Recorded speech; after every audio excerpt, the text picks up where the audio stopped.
कल हमने एपिसोड 155 के प्रश्नों के जवाब देने शुरू किए थे, लेकिन बहुत लंबा होता जा रहा था एंड लेट हो गया था, तो मैंने शुरू में ही बोला था कि ज़्यादा क्वेश्चन होंगे तो उसका पार्ट 2 आएगा। इसीलिए ये 155वें एपिसोड के आंसर का पार्ट 1 जो था वो कल गया है, एपिसोड 157।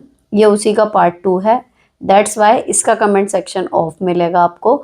अगर आपको कोई कमेंट करना हो तो जस्ट इससे पहले वाला जो वीडियो है आप चैनल के पेज पे जाना, सारी वीडियो लाइन से खुल जाएंगी। आप जो जस्ट इससे पहले वाला है एपिसोड 157, उसका टाइटल है जब पति आपकी फीलिंग नहीं समझते, आप उस पर कमेंट कीजिएगा। देन मैं रिप्लाई जब करूँगी ना 157 वाले के, तो तब वो वाले सारे क्वेश्चन रीड करेंगे। ठीक है, आई होप आपको अंडरस्टैंड हो गया होगा कि अगर आप इस वीडियो पे कमेंट करते हैं जो आप देख रहे हो, तो उससे आने वाली एक वीडियो खाली जाएगी, आपका जवाब उसमें नहीं होगा, नेक्स्ट वीडियो में आपका जवाब मिलेगा।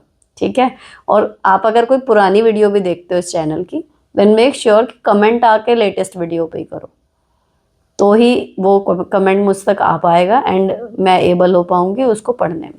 ठीक है, तो चलो फटाफट से आज के बचे हुए क्वेश्चन शुरू करते हैं। कल मैंने पढ़ा था, कुल 19 कमेंट थे जो बच गए थे, लेकिन अब मैंने एक बार दोबारा जल्दी से पढ़ लिया शूट शुरू होने से पहले, तो उसमें से 19 प्रश्न नहीं है, कुछ सिंपल से ऐसे थे जिनमें कुछ क्वेश्चन नहीं पूछे थे, वैसी बातें थी जो मैंने रिप्लाई कर दिया या फिर जस्ट पढ़ ली हैं, मेरी नॉलेज में आ गई है। तो जो क्वेश्चन है अब मैं उनको पढ़ना शुरू करती हूँ। तो आज के एपिसोड के लिए आओ बहन बातें करें।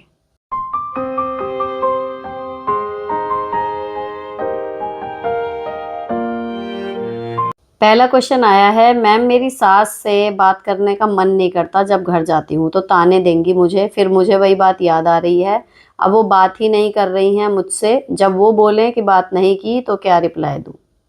देखो इसका ना, आपको भी पता है क्या हो रहा है, आपकी सास को भी पता है क्या हो रहा है। ठीक है, तो जब वो प्रिटेंड कर रही है कि उन्हें नहीं पता, तो आप भी प्रिटेंड करो कि आपको भी नहीं पता। इसी को कहते हैं ना जैसे तैसा। तो जब वो कहती है ना कि अगर वो कहें कि मुझसे बात नहीं करी, तो आप सिंपल कहो कि कहाँ, मैं तो कर रही हूँ, लाओ करो बात। बस एक नाटक उन्होंने खेला, एक नाटक आप खेल दो, बात खत्म हो गई। लेकिन जब हमारा मन नहीं करता तो ऑब्वियसली सामने वाले की वाइब्स हमसे मैच ही नहीं होती, मन उसका भी नहीं है, लेकिन वो पॉइंट आउट करके सिर्फ आपको कटघरे में खड़ा करने वाली एक ट्रिक होती है। तो कटघरे में खड़े होने की कोई बात नहीं है। जब कोई कहे, उसको पता है कि हम बात नहीं कर रहे हैं कुछ भी है, फिर भी अरे तो मुझसे बात नहीं कर रही, तो आप भी बोल दो कि नहीं मैं तो कर रही हूँ, बताओ क्या बात है। यही कहना, इससे ज़्यादा कुछ कहने की ज़रूरत नहीं पड़ेगी। नेक्स्ट, मेरे हस्बैंड न्यू शॉप ओपन कर रहे हैं और तुम उसमें बैठना, बट मेरी 8 साल की एक लड़की और एक 20 मंथ की लड़की है, मैं मैनेज नहीं कर पाती हूँ, घर भी देखना, 2 लोगों का खाना, और मेरे ससुर चाहते हैं कि वो मेरी जेठानी को बैठाएं, बट मेरे हस्बैंड नहीं चाहते, वो मुझे बैठाना चाहते हैं, क्या करूँ समझ नहीं आ रहा। मे भी आपके हस्बैंड को लगता हो कि उनकी पत्नी बैठेगी तो कहीं ना कहीं मतलब अपनी भाभी से ज़्यादा विश्वास उन्हें आप पे होगा, वो चाहते हैं इसलिए आप बैठें। और रही बात ये कि बच्चों का और खाने का, तो देखो जब तक हम सोचते हैं ना, सोचने में काम मुश्किल लगते हैं, लेकिन जब आप करने लगोगी तो सब मैनेज हो जाएगा। ठीक है, अब जब जेठानी है, अगर वो सेम घर में रहती है थोड़ा काम वो भी करवाएगी, और अगर वो अलग रहती हैं देन इट्स ओके। आप शुरू में थोड़ा सा आपको लगेगा कि स्ट्रगल हो रही है, लेकिन जब करोगे ना तो सब हो जाएगा, इतना मत घबराओ, हो जाएगा जब करते रहोगे आप। मतलब कुल मिला के ये है, अभी जो आपको प्रॉब्लम हो रही है ना, आपको लग रहा है नहीं लग रहा है, लेकिन क्योंकि आपकी अपनी इच्छा नहीं है, आप किसी के कहने से कर रहे हो, इसलिए आपको ज़्यादा भारी लग रहा है। जिस दिन आप खुद अपना मन से करोगे ना कि मेरे पति की दुकान है तो मैं बैठूं, जो भी पैसे आएंगे वो कम से कम हम दोनों के हाथ में रहेंगे, जिस दिन ये इस तरीके से सोचोगे ना, उस दिन आप सब मैनेज कर लोगे। ठीक है, तो अगर आपके हस्बैंड चाहते हैं और वैसे आपका रिलेशन बहुत अच्छा है, आपको लगता है कि हाँ अगर वो कह रहे हैं तो कोई बात होगी, तो फिर कर लो, मैनेज हो जाएगा धीरे धीरे। मतलब बच्चे को ये है कि आप साथ ले जाओ, अगर लग रहा उस टाइम पे दिक्कत है कुछ है जो भी है, लेकिन घर का तो ये है, 2 काम इधर उधर चल जाता है जब भाई महिला बाहर जाके कुछ कर रही है। नेक्स्ट, शादी को 5 साल होने को है, पति कभी भी फिजिकल रिलेशन नहीं रखता, ना बराबर, काउंसलिंग के लिए भी not interested, what should I do. क्या प्रॉब्लम होती है हबी वाइफ रिलेशन में अगर ये सब ना हो तो। देखो जी, शादी तो इसी चीज़ पे ही मुख्यतः टिकी हुई है, वरना सबकी लाइफ अपने माँ बापों के घर बढ़िया चल रही है, क्या ही पड़ी है किसी को नए घर जाने की, नए आदमी से रिश्ता जोड़ने की। लड़कों के लिए भी कह रही हूँ, नया इंसान उसकी लाइफ में आ रहा है, 10 चीज़ें वो टोकेगी, किसको क्या पड़ी है। एक यही चीज़ तो है जो वो अपने परिवार में माँ बाप भाई बहन के साथ रहते हुए वो चीज़ें नहीं कर सकता। उसके लिए एक सामाजिक रिश्ता चाहिए कि हाँ भाई, जहाँ उसकी देह की ज़रूरतें भी पूरी हो जाएं और संतानोत्पत्ति का भी हो जाए। अब जब ये चीज़ ही आप शादी में से हटा लोगे तो फिर शादी में बचा क्या। वो एक अलग चीज़ है कि हमने शादी की, नॉर्मल हुआ, बाद में भगवान ना करे लेकिन ऐसा कुछ हो गया कि कोई एक्सीडेंट हो गया, कुछ हो गया, कोई बीमारी है, कुछ भी है कि उस वजह से हमारी चीज़ें आगे नहीं चल पाई। वो ठीक है कि हमने जब फेरे लिए तब तो हमारा जीवन साथी वही था ना, वही ऊंच नीच हुई जीवन में, तो हम उसका साथ देंगे। ये नहीं कि मतलब फिजिकल रिलेशन नहीं है तो पति पत्नी तुरंत भाग लेंगे एक दूसरे को छोड़ के, ऐसे नहीं होता। लेकिन भाई अगर है ही नहीं वो चीज़ शुरू में ही और सब कुछ सो कॉल्ड ठीक ठाक है, तो कहीं ना कहीं फिर शादी क्या है उसके बिना। तो बात वही है, बेकार ही है ये। अगर काउंसलिंग भी नहीं करनी, सब कुछ तो भी है, यहाँ पे क्या राखी बंधवाने के लिए लाए हो ससुराल में। नेक्स्ट, मैम मेरी फेस स्किन ऑयली है लेकिन हाथ पैरों की ड्राई है। मेरा कलर फेयर है बिल्कुल, लेकिन हाथ पैर फेस जितना ग्लो नहीं करते, कभी भी विंटर में तो ड्राई हो जाते हैं बहुत और डार्क भी। कुछ बताएं कि फेस और हाथ पर भी ग्लो करे, सॉफ्ट लगें, अच्छे लगें। घर का काम तो पूरा करना पड़ता ही है। देखो, सिंपल सी चीज़ है ये ना, इतनी लंबी चौड़ी स्किन केयर में कहानी होती नहीं है, सिर्फ आपको ऑब्जर्वेशन चाहिए होता है। आपको दिख रहा है कि आपके हाथ पैर कब खराब हो रहे हैं, सर्दी में, ठीक है। तो सर्दी में ड्राइनेस आ रही है, ड्राइनेस के लिए आपका मॉइस्चराइजर बॉडी लोशन कुछ काम नहीं करता अगर आपके हाथ में वो टेंडेंसी है कि वो काले पड़ रहे हैं, ठीक है। तो आप सिंपल जो सबसे हाईएस्ट कहना चाहिए मॉइस्चराइजर के तौर पे, जो मुझे लगता है सबसे स्ट्रांगली काम करती है, ग्लिसरीन। आप उसमें कुछ मत मिलाओ, रात को सोते टाइम अगर आप ग्लिसरीन लगा लोगे, है ना, मतलब आपकी ड्राइनेस हो रही है, आप ड्राइनेस खत्म कर दिया आपने। दूसरी चीज़, आलू वगैरह छीलते हैं उससे हो जाता है। आज भी एक मैम कह रही थी कि सर्दियों में आलू से हो जाता है। सिंपल तो ठीक है, उसको आलू को धो के गोल चक्कू से छीलो, जो पीलर होता है उससे। हम लोग जो वो चाकू काटने वाले से छीलते हैं ना, सिंपल सी बात है, लेकिन ये लगता ही नहीं कि हाँ इतनी छोटी सी बात से इतना बड़ा फर्क पड़ रहा होगा। उससे हाथ काले हो जाते हैं। अभी देखो, सारा काम करने के बाद भी अभी धूप में बैठ रहे हैं, हाथ के टोन में फ़र्क पड़ गया है, चेहरे की टोन में फ़र्क पड़ गया है, लेकिन फिर भी उतना नहीं, क्योंकि वो ग्लिसरीन वाला सीरम जो है वो इतना बढ़िया है, उसके ऊपर सनस्क्रीन लगा लो तो सब काम हो जाते हैं। लेकिन हाथ ये है कि बार बार जाते हुए धुल जाते हैं 2-3 बार, हाथों पे सनस्क्रीन रुकती नहीं है, इसलिए हाथों पे फ़र्क पड़ता है सर्दियों में। लेकिन अगर आपकी स्किन बिल्कुल प्रॉपर ये काली पड़ रही है ना, ऐसी एकसार भी नहीं रह रही, तो भाई उसका सबसे वही इलाज वही होता है कि अगर ठंड और ड्राइनेस की वजह से हमारी स्किन डैमेज हो रही है तो इन दोनों चीज़ों को अवॉइड करो। ठंड से जितना हो सके बचा के रखो। पानी है बिल्कुल ठंडा, टंकी का पानी मत यूज़ करो, गर्म ले लो, नहीं है गर्म, ताज़ा पानी जिस टाइम आता हो उस टाइम अपना मैक्सिमम काम करो। रात को सोने से पहले गुनगुने पानी से अपना जब चेहरा धोते हो तभी हाथ भी धो लो, एंड अच्छे से ग्लिसरीन लगा के या वैसलीन लगा के आप तब सो। थोड़े से एफर्ट कर लोगे, मुश्किल टाइम होता है बालों के लिए, स्किन के लिए, निकल जाएगा। तो बात वो होती है किसी के नॉर्मली सही रहते हैं, लेकिन अगर हमारे नॉर्मली सही नहीं रह रहा है कोई चीज़ तो उसके लिए थोड़े से एफर्ट करने पड़ेंगे बस। नेक्स्ट, आपने जो फेस मसाज बताया है उसे कितनी देर कर सकते हैं, मॉइस्चराइजर क्रीम से कर सकते हैं?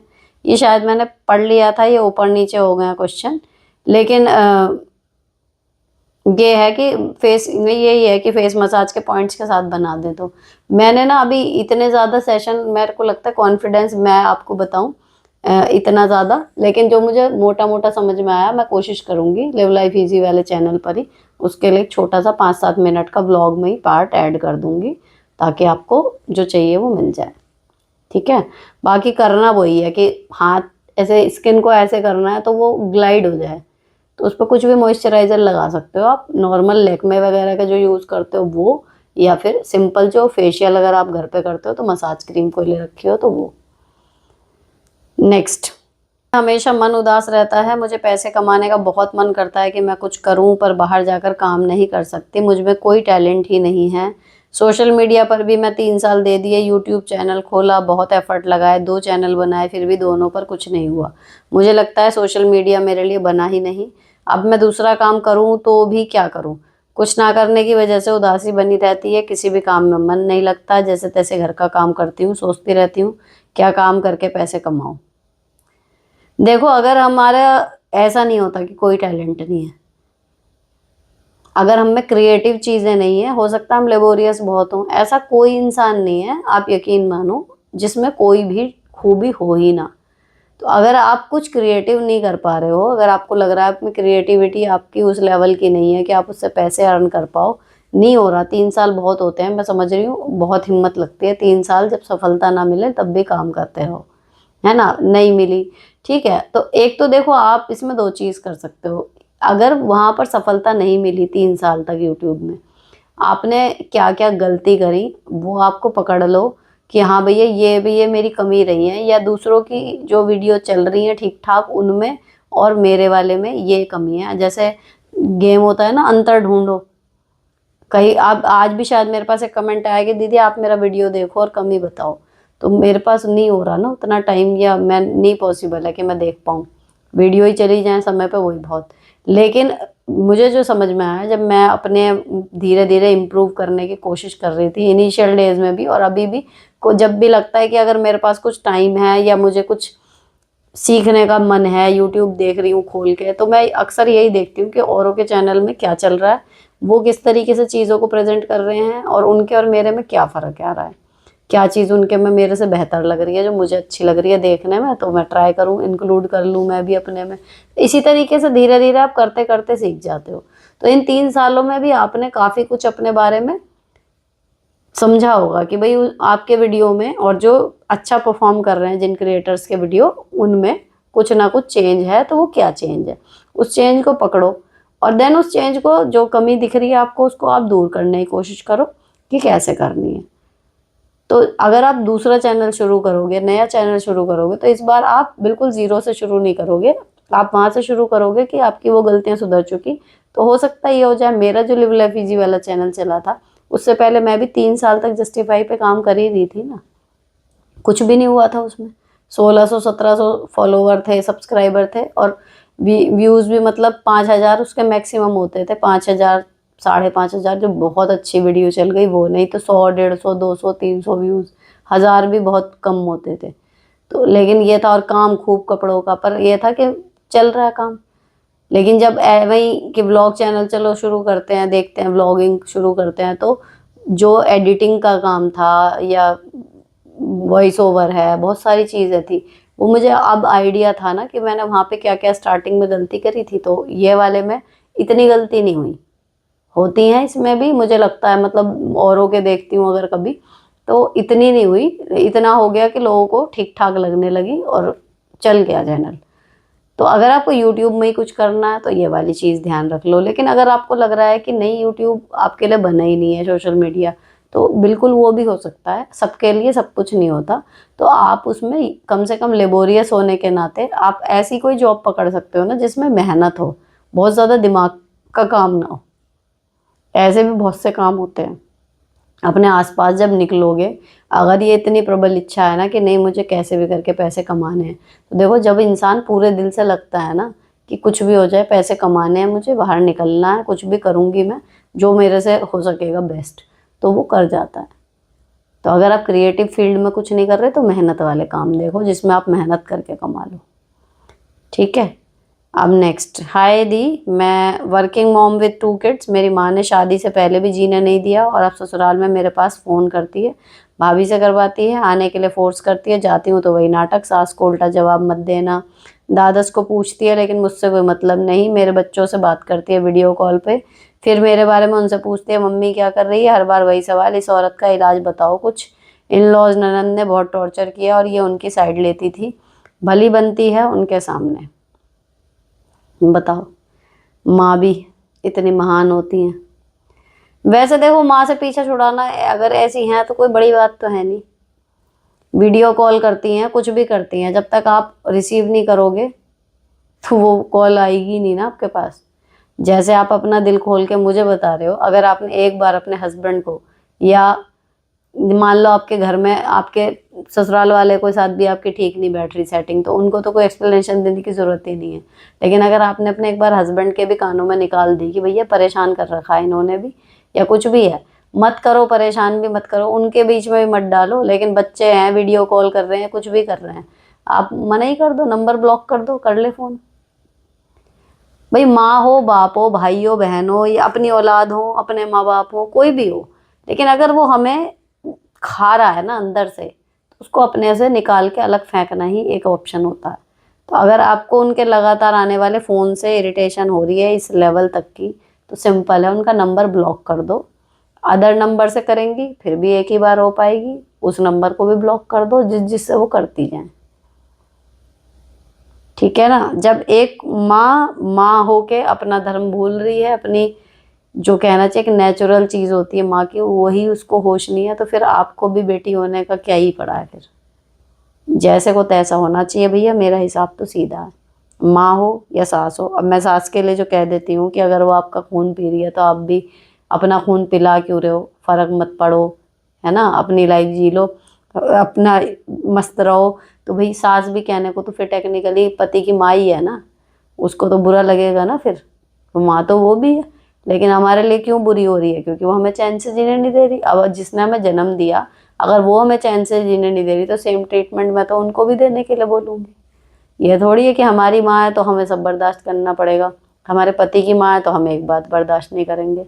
भैया बात हम दोनों की बर्दाश्त कर लेंगे अगर वो बात जायज़ होगी, और जायज़ नहीं होगी तो ना हम पति की माँ की बात सुनेंगे, ना आप अपनी माँ की बात सुनेंगे। तो बेफालतू की इरिटेट कर रही हैं तो सिंपल ब्लॉक कर दो नंबर, अगर मुंह से कुछ नहीं कहना तो भी। बच्चों को भी समझा दो कि कोई ज़रूरत नहीं है नानी से बात करने की। नेक्स्ट दी, मैं अपने ससुराल में पहले 8 साल जॉइंट फैमिली में रहती थी, लेकिन अब मैं ऊपर के पोर्शन में अकेले रहती हूँ। मुझे मेरे सास ससुर ने ही अलग किया, वो लोग अब देवरानी के साथ रहते हैं। मुझे अब कोई भी दिक्कत नहीं। मेरा एक गर्ल है 6 साल की, हस्बैंड गवर्नमेंट जॉब में है, तो वीक में एक बार आते हैं। लेकिन दी पहले 7 साल इन लोगों ने मुझे इतना टॉर्चर किया अपने तानों से कि मैं इन लोगों से बहुत चिढ़ती हूँ। अब कोई दिक्कत नहीं, लेकिन अभी भी इन चीज़ों से बाहर निकल नहीं पा रही हूँ। सारे दिन फ़ोन स्क्रॉल करना, अपना काम करने के बाद सारा दिन बस बेड पर बैठे रहना, कुछ करने का मन नहीं करता, कोई है नहीं बात करने को, समझ नहीं आता क्या करूं। हस्बैंड से भी बहुत दूरी हो गई है, 6 महीने हो जाते हैं, कोई फिजिकल रिलेशन भी नहीं। बहुत परेशान हूँ, खुद को बहुत बिगाड़ लिया है। मैं हमेशा से हर चीज़ में बहुत अच्छी रही, स्कूल में टॉपर थी, लेकिन अब देखती हूँ तो मिरर देखने का भी मन नहीं करता। कोई बेटी को भी इग्नोर करने लगी हूँ, बस सारे दिन फ़ोन स्क्रॉल करती हूँ। मैं नहीं निकल पा रही इन चीज़ों से, प्लीज़ हेल्प। देखो, जो चीज़ बीत गई ना उसको छोड़ने का सबसे बढ़िया तरीका होता है कि अपनी लाइफ में इस टाइम पे आप बिजी हो जाओ किसी नई चीज़ में, वरना वही है कि चोट सही हो गई, हम उसके निशान को अभी भी सहलाए जा रहे हैं।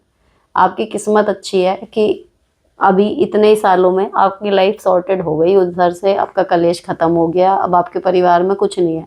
भले रिश्ते भी नहीं बचे लेकिन टेंशन नहीं बची, एक तरफ हो गए आप। ठीक है, अब क्या है, एक तो ड्रॉबैक वही है कि हस्बैंड साथ नहीं है, वो 6 महीने में आ रहे हैं। तो भैया आपको कुछ ना कुछ, जब आप इतनी अच्छी थी हर चीज़ में, आपको कुछ ना कुछ क्रिएटिव करना है, बाहर जाना, अपना सोशल सर्कल जो है वो डेवलप करना, ये सारी चीज़ें बहुत हेल्प करेंगी। किट्टी ज्वाइन कर लो, फ्रेंड सर्कल अपना जो पुराना था जो छूट गया हो, थोड़ी बहुत बात शुरू कर लो, नहीं तो नए फ्रेंड्स बना लो। रिश्तेदारी में से अगर कहीं पर आता है निमंत्रण, अच्छे से जाओ, मिलो उन लोगों से, बीच में हाल चाल लो, बातें करो, मतलब सोशली कनेक्ट हो जाओ। एफबी पे है, सबसे बातें करो। अब तो फ़ोन है हमें किसी से जुड़ने के लिए, मतलब मैं, आप मेरे को देखो ना, हम कितने यहाँ पे अकेले ही तो हैं ना, मैके से बहुत ज़्यादा बॉन्ड है ना ससुराल से कुछ बचा है, तो हम अकेले ही हैं ना। लेकिन हमें हैं अकेले, पता है, रियलाइजेशन है, लेकिन ऐसा नहीं है कि उस गम में हम बैठ जाएंगे, इतने दुखी हैं। मतलब और बहुत तरीके हैं यार, नहीं होती सबके पास परिवार, किस्मत में सबके नहीं होता इतना बड़ा कि यहाँ से भी वहाँ से भी बात करने के लिए, शेयर करने के लिए कोई हो, क्योंकि फैमिली सबकी होती है, लेकिन अपने मन की बात आप शेयर कर सको ऐसे बड़े कम चांसेस होते हैं, है ना। तो वो बस ये है कि आपके आसपास भीड़ दिख रही है, बस ये है। अब किसी किसी का भाई लाइफ ऐसे टर्न लेती है कि वो भीड़ भी गायब हो जाती है। रहना आपको अल्टीमेटली अकेले ही है, आपका भला सोचने वाले आप, आपके पति, आपके बच्चे, हम ये 4-5 ही जने रह जाएंगे। लेकिन ये है कि एक भीड़ सी होती है कि हाँ भाई परिवार है। अब नहीं है, नहीं है, क्या करो। तो सोशल अपना सर्कल बढ़ाओ, जब आप घर से बाहर निकलोगी, आपके जो भी हॉबीज़ रही हो उनको रिन्यू कर लो, कुछ नया उनमें, ज़माना इतनी तेज़ी से बदल रहा है, जब आपने पढ़ाई करी होगी उनमें कुछ चीज़ें इम्प्रूव करी होंगी, नई चीज़ें सीख लो, तो जब आप बाहर निकलने लगोगी तो सब हो जाएगा। और अपनी बेटी के प्रति बिल्कुल भी लापरवाही ना करो, क्योंकि भैया बाप है नहीं यहाँ पे। अब आप अपने गमों में डूबी रहोगी या जो भी है आपका डिप्रेशन, कहीं ना कहीं लड़की सफ़र करेगी, है ना। तो उसने नहीं बोला था ना आपको कि मेरे को जन्म दो, अब आपने जन्म दिया है तो आपकी जिम्मेदारी है, अब उसकी तरफ ध्यान देना आपको इम्पोर्टेंट है। लेकिन अगर आपका अभी दिमाग नहीं चल रहा है तो सिंपल सी बात है, दिमाग को कुछ फ्रेश वाइब्स दो, अपने आप चलने लगेगा। तो कॉल करो अपने दोस्तों को, नहीं तो FB पे कनेक्ट करो उनसे, जैसे भी होगा। बाहर जाओ, नहीं भी होता अकेले बाहर निकलो, थोड़ा कुछ नए आउटफिट खरीदो। मेरे लिए तो ये चीज़ बहुत काम करती है। अपना हेयर कट वगैरह करवा लो, मतलब कुछ नया अपने आप में कर लो, तो आपको लगेगा कि फ्रेश फील हो रहा है।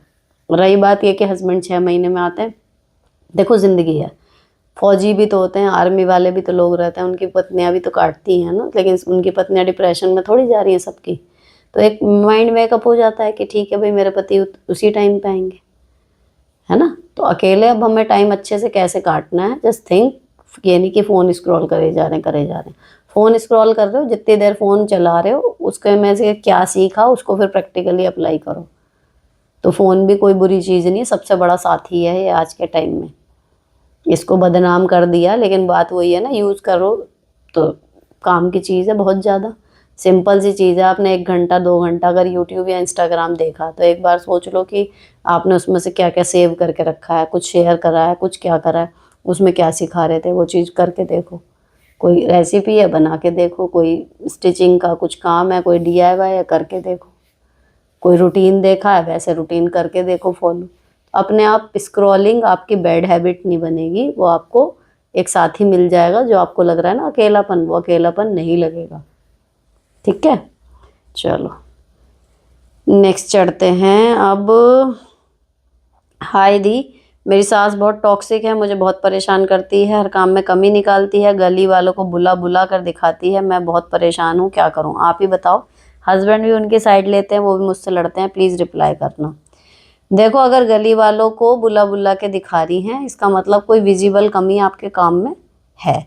ठीक है, आई अग्री कि आपको बहुत मुश्किल हो रही होगी इस टाइम पे करने में, लेकिन आप उन कमियों को एक एक करके सुधारते भी जाओ, उनके लिए नहीं, अपने बेटरमेंट के लिए। ठीक है, अब आप उसको सुधारते जाओगे, धीरे धीरे आपके काम में परफेक्शन आता जाएगा, कहीं ना कहीं आपका फ़ायदा होगा। मैंने इसी बात पे एक वीडियो बनाई थी, उसका टाइटल यही था कि तानों से डरो मत, उसको भी अपने फ़ायदे के लिए यूज़ करो। तो अगर कोई हमारी इस तरीके से कमी निकालता है, उस टाइम तो हमें गुस्सा आता, मन करता है कि क्या ही कर दें उसका। लेकिन अगर वो कमी एक्चुअल में है ना, तो हम उसको दूर करने की तरफ अगर सोचेंगे, अपनी अप्रोच पॉजिटिव रख लो उस टाइम पे, तो एक टाइम ऐसा आएगा कि आपके ना अंदर कमियां बहुत कम रह जाएंगी। कहते नहीं कि मेरे अंदर तो कमी निकाल निकाल के लोगों ने सब निकाल दी, अब मैं इतनी परफेक्ट बन गई हूँ। तो वो चीज़ है, खाने में है या किसी भी चीज़ में है, एक बार हो गए कि भैया जलील कर दिया हमें, देखो इनने ये क्या करा है, उस चीज़ को गांठ बांध लो कि अगली बार से उस चीज़ का आप ध्यान रखोगे और उसे ठीक करके दोगे। यार ये दिमाग से निकाल देना कि आप उन्हें खुश करने के लिए कर रहे हो, नहीं, आपको अपनी कमी पता लग गई, आपने उसको सुधार लिया, अगली बार से आप वो काम सही करने लगी, तो कहीं ना कहीं आपका ही फ़ायदा हुआ ना, कि जो चीज़ पहले आपको नहीं आती थी ढंग से अब आपको आ गई। ठीक है, ऐसे करते करते कुछ टाइम बाद आपको काफ़ी कुछ सही से करना आ जाएगा, एंड वो फिर आगे क्या दिखाएंगे बताओ, है ना। या फिर कोई माइनर सी कमी होगी ना, तो जब वो दिखाएंगी तब वो ही बेवकूफ़ लगेंगी। ठीक, तो इस चीज़ को अपने फ़ायदे में यूज़ करो कि ठीक है तुम निकालो कमी, मैं उसको दूर करती जाऊंगी, कहीं ना कहीं मैं एक बेटर पर्सन बनती जाऊंगी। नेक्स्ट, शराब छोड़ने की दवा होम्योपैथ में है, पुरानी से पुरानी लत भी छूट जाती है।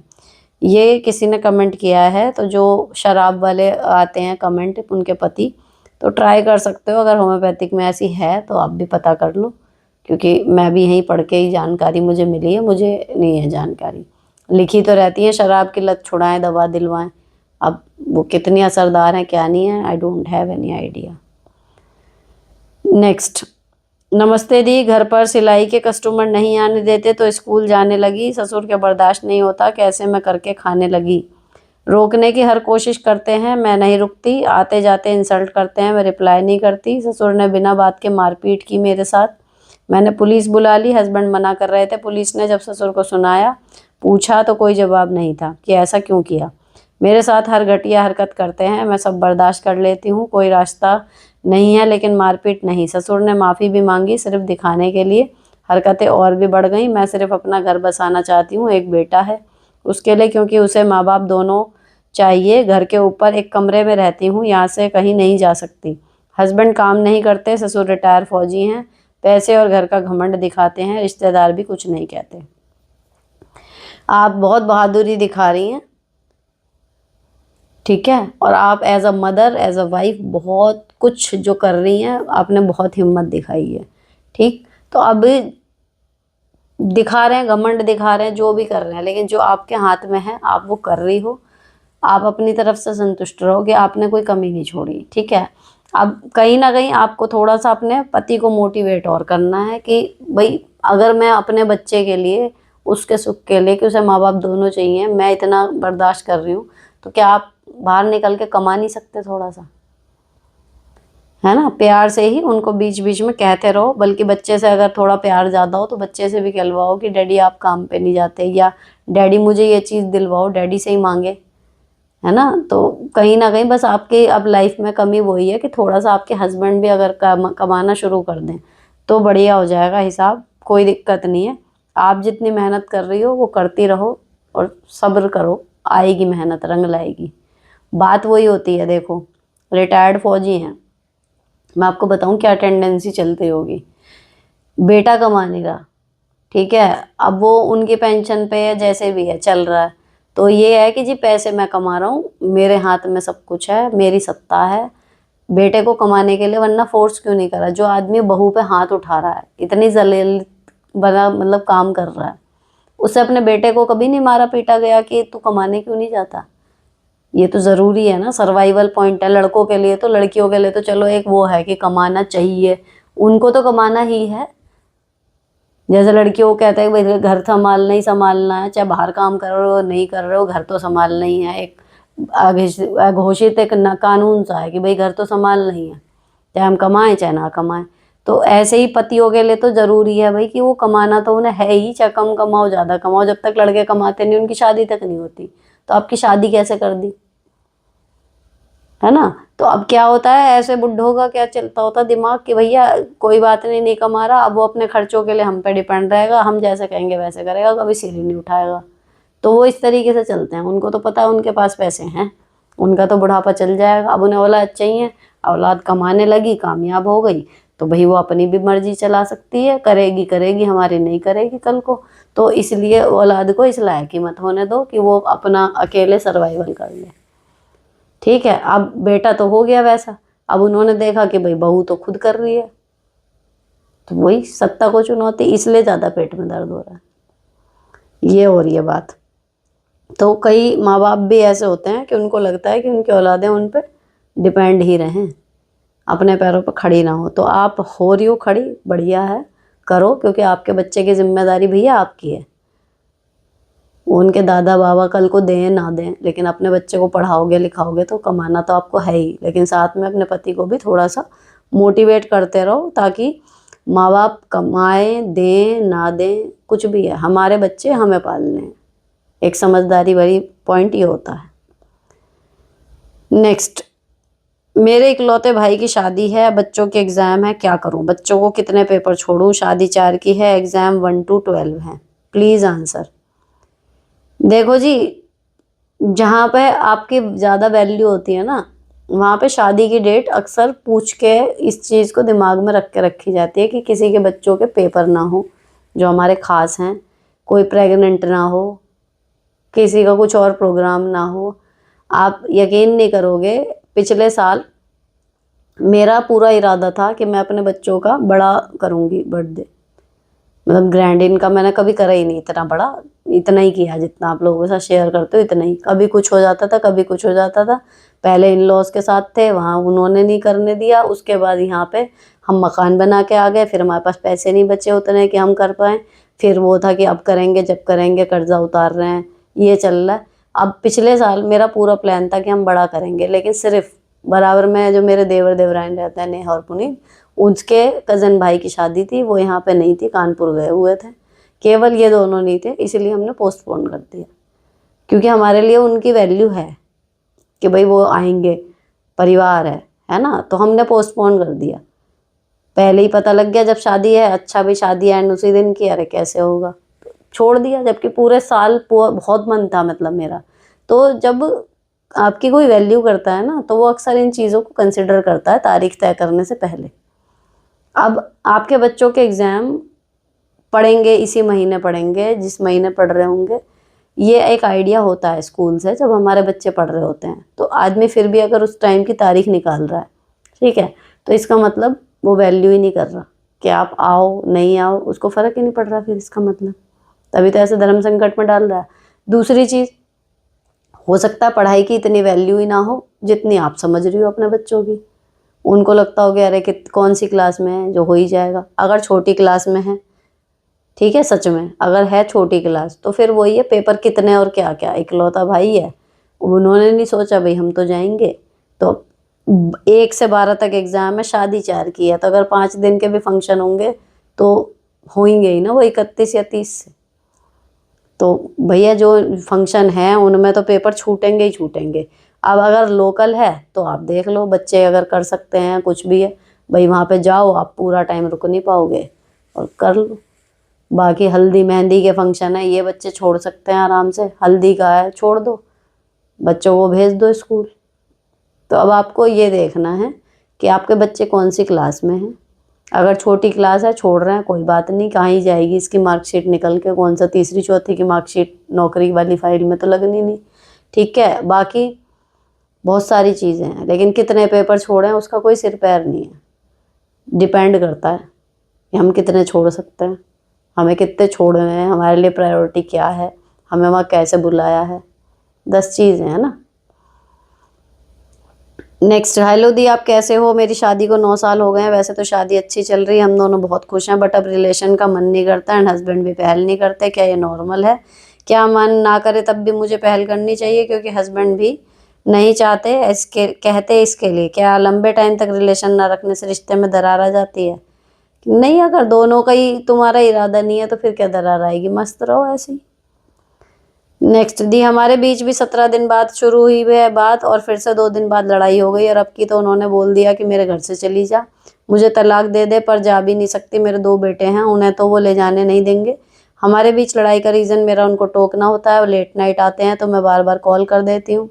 मुझे उन पर शक भी ज़्यादा करती हूँ और उनकी हरकतें देखकर मुझे शक होता है, पर वो भूल रहे हैं, हाँ मुझ पर गलत इल्ज़ाम लगा रही है। मुझे क्या करना चाहिए? उन जब आपको पता है कि आपके टोकने से झगड़ा हो रहा है तो आप टोकना बंद कर दो। अब वो बहुत लेट नाइट आते हैं, चाबी उन्हें दे दो कि भैया हम सो रहे हैं, जब आओ खुद खोलना, अंदर आके लेट जाना, हम ना तुम्हारा वेट कर रहे ना तुम्हें टोक रहे। अगर ये एक्सपेक्टेशन है कि जब आप आएँ तो हम आपका स्वागत करें, आपके लिए कुछ खाना पीना जो भी ऑफ़र करें ये वो, तो समय से आ जाओ। अगर आपको आना 12-12 1-1 बजे तो चाबी ले जाओ, डबल चाबी रखो अपने घर की, आप अंदर से बंद कर लो, जब वो आएँ अपना खोलें अंदर आ जाएं। टोकना बंद कर दो अगर आपको लग रहा है कि टोकने की वजह से ही लड़ाई हो रही है, क्योंकि एक आदमी अगर टोकने से रुक गया तो ठीक, और अगर आपके टोकने से वो नहीं रुक रहा और फिर आप टोकते जा रहे हो तो वो आदमी ही आपके हाथ से चला जाएगा, होगा कुछ नहीं। तो एक बार आपने ये क्लियर कर लिया कि भाई छोड़ के तो मैं इन्हें जा नहीं सकती, रहना मुझे यहीं है, तो भैया शांति का रास्ता फिर वही है कि जिस चीज़ को लेकर लड़ाई हो रही है, टोकने को लेकर लड़ाई हो रही है, तो टोकना बंद कर दो। आप परेशान ना हो इसलिए उन्हें उनके हाल पे छोड़ दो, जाओ अकेले रहो, देर तक आओ, कोई नहीं पूछ रहा कहाँ जा रहे हो कहाँ नहीं आ रहे, अपने आप इंजॉय करो, ठीक है ना। और रही बात ये कि शक ये वो, तो देखो अगर किसी को मुंह काला करना होगा ना कहीं, तो वो आपके पूछने से, फ़ोन करने से, बार बार चिल्लाने से, झगड़ा करने से, टोकने से रुकेगा नहीं। जिसे नहीं करना होगा गलत काम, आप हो ना हो, वो नहीं करेगा। तो टोकना छोड़ दो, जैसे भी हो, बहुत मुश्किल होगा शुरू में, धीरे धीरे आदत पड़ जाएगी। जो कर रहे हैं कर लेने दो, हो सकता है झगड़े कम हो जाएं आपके, घर में एक सन्नाटा सा रहेगा थोड़े दिन, लेकिन शांति हो जाएगी। और ये वहाँ तक बात नहीं आएगी चली जा मुझे तलाक दे दे, क्योंकि जब तलाक दे दे वाली बात पे आपने पहली बात ही ख़त्म कर ली कि भाई जाना तो मुझे है नहीं। तो अब जब इस घर में रह रही हो फिर उसमें शांति का रास्ता पकड़ो कि भाई रहना तो मुझे यहीं है, कैसे रहूँ। वो भी अपना शांति से सांस ले, आ तू 1 बजे आ 2 बजे आ, और आप भी शांति की सांस लो, आपका अपना खाओ पियो, बच्चों को खिलाओ, उनका खाना बना के रखो, एंड देन आराम से सो। उनका सोने वोने का भी हिसाब अलग ही होना चाहिए टेक्निकली, तो कमरा जहाँ पर भी तो आप बच्चों को लेकर अलग सो तो ठीक है, आने दो। जब किसी के आने जाने से हमें डिस्टर्बेंस नहीं होगा तो हम इरिटेट नहीं होंगे। अब संबंध बनाए, इधर उधर मुँह काला करें, कुछ करें, जब हमें कोई मतलब ही नहीं बच रहा, हम टोक रहे हैं, हम बुरे बन रहे हैं, तो हम क्यों टोकेंगे। हम अपने बच्चों की वजह से यहाँ पे हैं, हम अपने बच्चों के साथ रहेंगे, सामाजिक रूप से चलता रहेगा रिश्ता। इस समस्या का सिर्फ और सिर्फ यही हल होता है। ये एक थी हमारे साथ में ऐसी कि हस्बैंड जो हैं उनकी पूरी कम्युनिटी में यही था कि 1:30-2 बजे आ रहे हैं, टोको तो लड़ाई हो रही है, जितना टोको उतनी और लड़ाई हो रही है।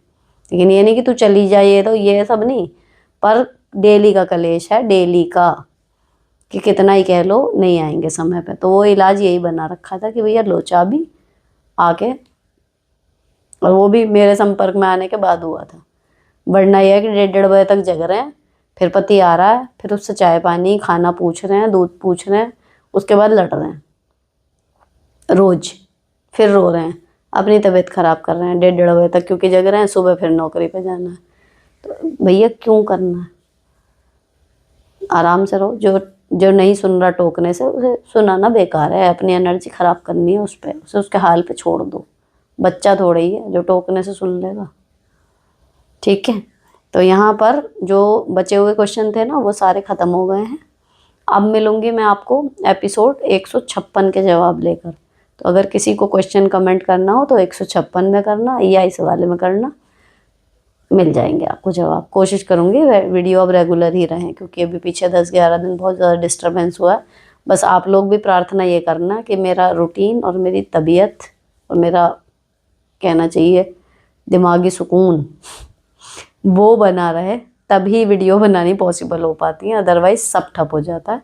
काम जो सर्वाइवल मोड के हैं, घर के हैं, वो करते रहते हैं, उसमें दिमाग आउट हो इन हो कोई फ़र्क नहीं पड़ता, वो एक मशीन की तरह काम होते रहते हैं, क्योंकि आप उनको नहीं करोगे आपकी गृहस्थी अटक जाएगी।